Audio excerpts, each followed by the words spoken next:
Commençons avec ce tutoriel par la correction de ce premier tableau croisé dynamique qui regroupe donc les âges par tranche de 10 ans. Alors il nous faut dans un premier temps mettre évidemment les âges ici. Et vous voyez que ça nous fait toute une liste de tous les âges, donc de 27 à 78 et quelques, avec tout le détail derrière. Voilà. Et ensuite, eh bien, nous pourrions prendre les noms ou les prénoms, peu importe, pour avoir le nombre de personnes. Ce que je souhaiterais donc maintenant, c'est avoir un classement ici par tranche de 10. C'est beaucoup trop détaillé. Je vais donc, en étant ici, aller sur Analyse du tableau croisé dynamique et sur Groupe. Voilà. Et là, vous avez groupé la sélection. Alors, vous remarquez que cet outil est actif, on peut s'en servir.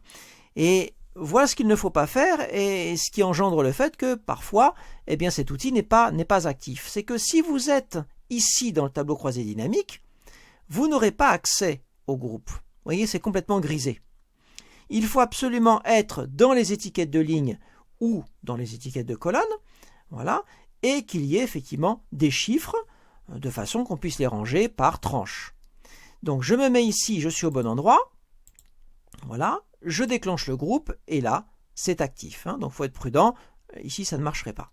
Je fais donc grouper la sélection, Excel a déterminé le chiffre le plus bas, le chiffre le plus élevé et me propose des tranches de 10. Je vais corriger tout cela pour ne pas commencer un chiffre avec autant de virgules, je vais prendre 20 ans et ici je vais prendre 80 ans. Voilà, je vais conserver les tranches de 10. Je fais OK, et voilà, je suis donc, c'est donc classé par tranche de 10. Il ne me reste plus qu'à trier le nombre de noms, puisque je souhaiterais avoir le plus grand nombre d'adhérents en bas, et le plus faible nombre d'adhérents, plus grand nombre en haut et le plus faible en bas. Donc un clic droit, tout simplement, trier. Voilà, du plus petit au plus grand ou du plus grand au plus petit, c'est ce qui m'intéresse, du plus grand au plus petit. Et voilà, j'ai donc 60 adhérents de 40 à 50 ans, 40 adhérents de 50 à 60, et là, de 20 à 30, je n'en ai qu'un. Donc voilà comment grouper finalement les données.